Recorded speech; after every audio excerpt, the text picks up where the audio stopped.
as they mentioned, the notion of leapfrogging, next frontier innovation, young, hungry, diverse talent, bolstering companies, and developing partnerships. How powerful is this? All of this technological progress, specifically in sub-Saharan Africa, is super exciting.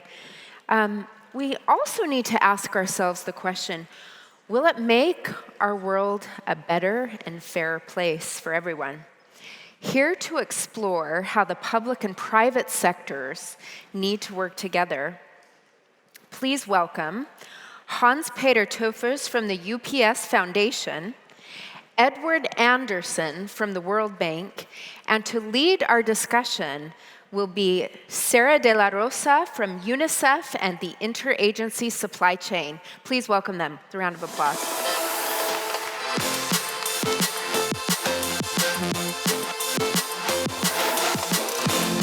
Thank you. Thank you so much. Excellent to see that some of you are still here on a Friday afternoon, waiting for the after party. So thank you for coming. It's a pleasure to be here with the World Bank, Edward from the World Bank, and Hans-Peter from UPS Foundation, two large global organizations that have been working for close to two-thirds of a century now, helping development or international development in emerging markets. And we're going to cover a bit the shift or the new paradigm shift in international partnerships and the importance of these to basically impact society and bring technology closer to society, transforming the economy in emerging markets.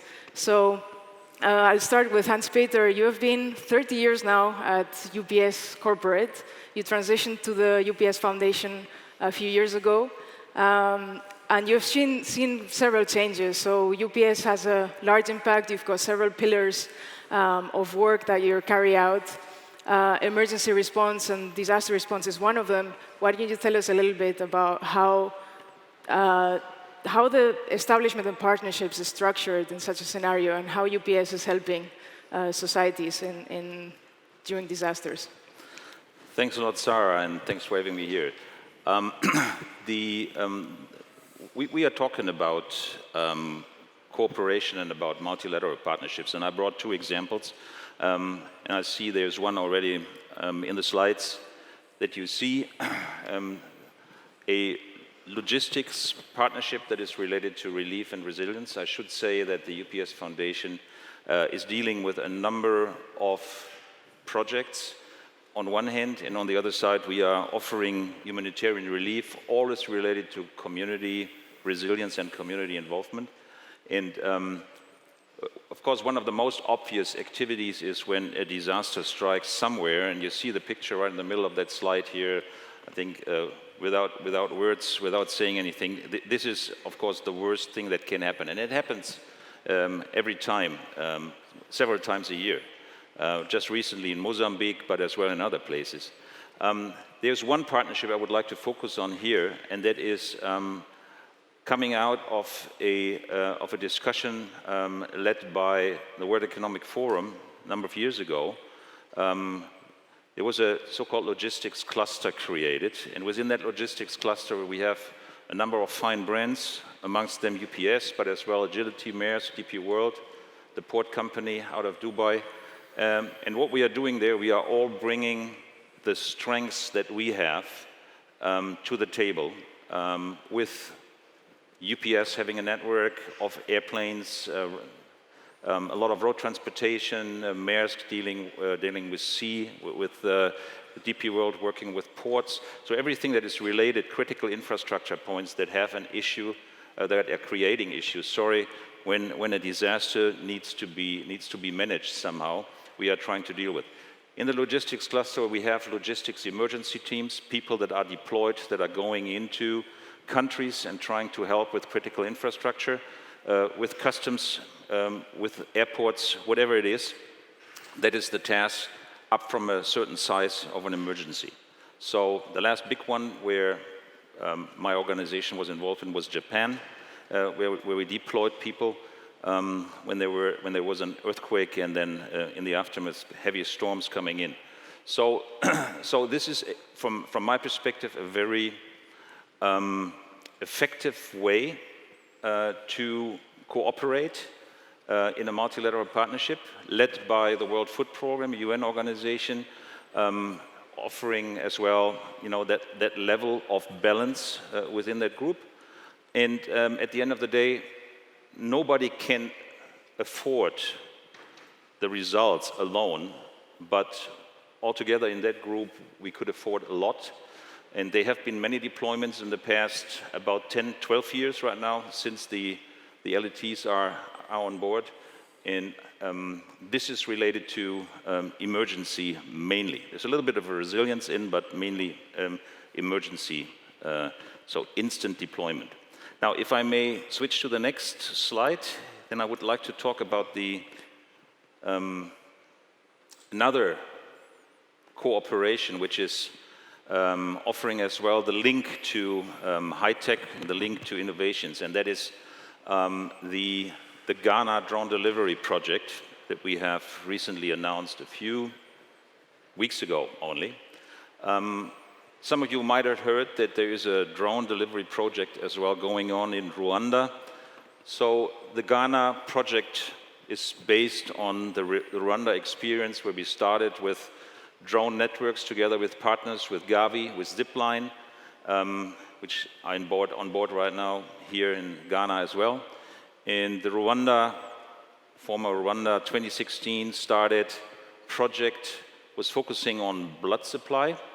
Very serious, very important for that country, because it was the question between delivery within up to 6 hours or even days, depending on the weather, and now delivery of blood within 30 seconds. That makes a difference between living and dying for a person who just gave birth and needs blood very urgently.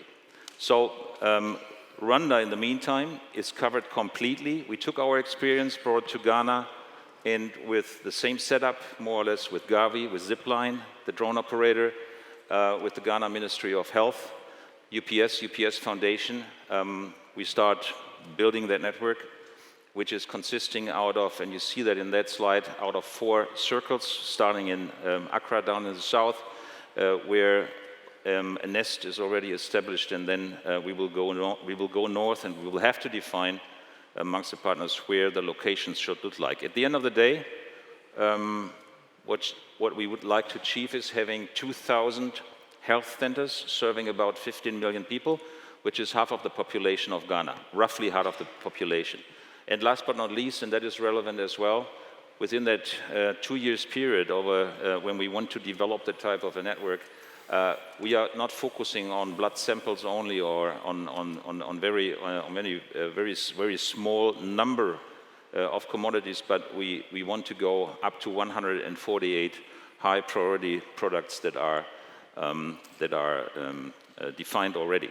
And that makes a difference as well between, let's say, a philanthropic product, a philanthropic project, and something that is sustainable, because it makes sense leapfrogging the healthcare system in Ghana. I stop here for that. Thank you so much, Hans-Peter. It's a great example of how the new technology can actually deliver results and improve the livelihood of people, which is what UPS wants to achieve. Now a bit from the World Bank angle, which is a very different organization in many ways. You also work a lot with partners, and perhaps you would like to give some background. What does the World Bank do? How do you normally approach your projects? And what is the latest that you're working on right now? Sure. Well, thanks very much, Sara. So I should say that the World Bank, our mission is really to finance governments in developing countries on their poverty reduction strategy. So our goal is to eradicate extreme poverty and boost shared prosperity. But we need to do this in a sustainable way for a planet that will have 10 billion people. So that's where really the partnership key is really important. Our clients are quite conservative and traditional, and the risk appetite is not as agile as you might always expect, but we have lots of opportunities to bring in new ways of developing, right? So to shrink our development path footprint for carbon, for water, for land, for energy. So my role at the moment is to identify opportunities for disruptive technologies in Africa as a continent, particularly in the field of resilience. And here we see that, as the World Bank, our real comparative advantage is to scale up, to convene governments. Our spending last year was $64 billion in development financing, and that's been increasing quite dramatically. But it's not enough. In Africa alone, the challenge of mobility is an infrastructure deficit. They need $34 billion a year more financing for roads than is being provided. Yeah, that's huge. You're now based in Tanzania, right? And exactly. So as we speak, there's an emergency going on. As we speak, there's flooding in my hometown of Dar es Salaam. And so we've been deploying already drones for a long time on risk assessment, which is another area that's ripe for disruption. In Europe, you may not realize it, but 87% of the land has local level maps, and these get replenished very frequently. So it's high quality, local scale mapping. In Africa, it's only 3%. So the opportunity to digitize land administration is huge. The opportunity to disrupt mobility is also huge. Only a third of the population live within a 15-minute walk of an all-weather road. So when it's flooding, as it is back home right now, mobility is really non-existent. Yeah, so both of your organizations play a critical role in improving logistics and leapfrogging infrastructure and transport development. So what is the latest you're working on now? Yeah, so I think UPS and Hans Peters introduced a really exciting project using drones for delivery. And we see this as really concretizing some demand, whetting the appetite of governments who are very excited to see how can we deploy this. And the role for the World Bank is to really convene governments to work on standards and the enabling environment. We're agnostic about technologies, but where we see a big development opportunity to leapfrog, that's where we want to put our energy. So I think I'd rather introduce the concept with a video called Lake Victoria Challenge, but it's really trying to open up market opportunities in Africa for autonomous electric aerial technologies. Can we play the video? Absolutely.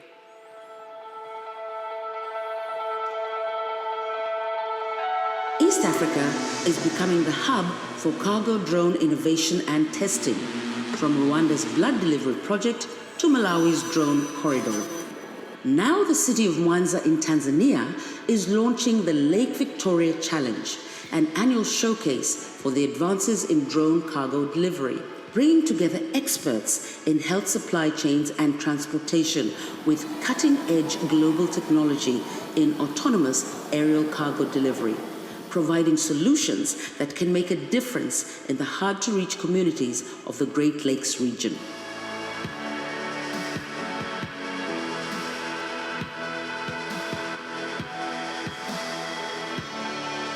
Lake Victoria Challenge it's an attempt to push the boundaries both on drone technology and on drone regulations.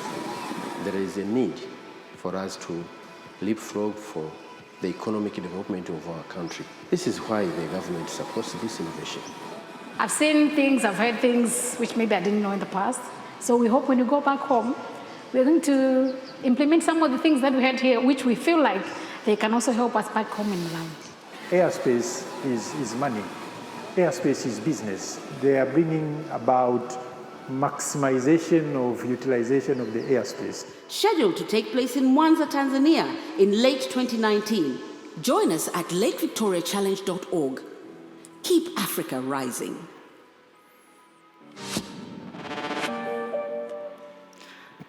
So you have a big partnership there, which is shown now on the slides. How many multilaterals are involved in this? Well, these are just partners that have signed formal agreements. There's many more that are cooperating with us at different levels.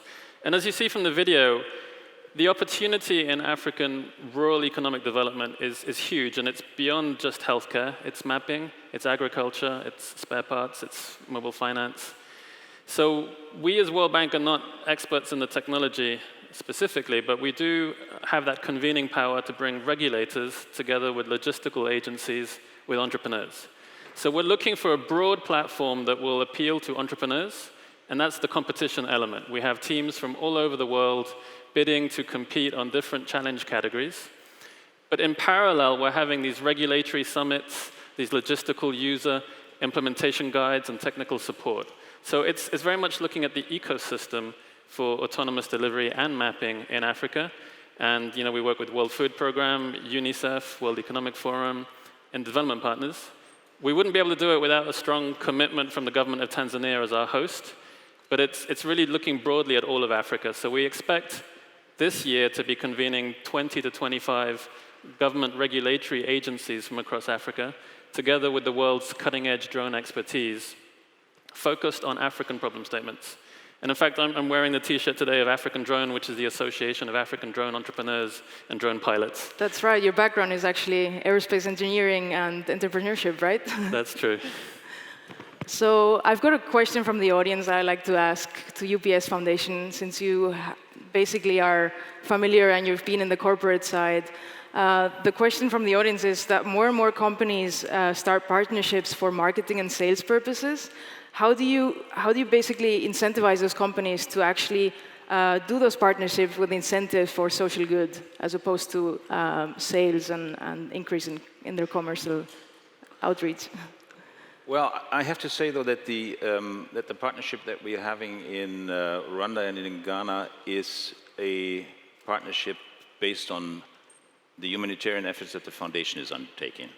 So that's first and foremost the point. Now, however, of course, we have taken advantage of the Rwanda project, because this is running already since 3 years, for some of the commercial projects that we are doing. So we have a commercial drone project in the US. We tested as well a project with the Red Cross for observation purposes, for flooding oversight in Florida last year. So those are test cases, and the results are flowing into some of the commercial efforts somehow. And I think that is an incentive as well in a partnership for partners that are interested to test this environment for a technology that is not that old, right? And we have waited as well for about 12 or 14 months once we started Rwanda in 2016 before we came out with results. And we have been asked a lot.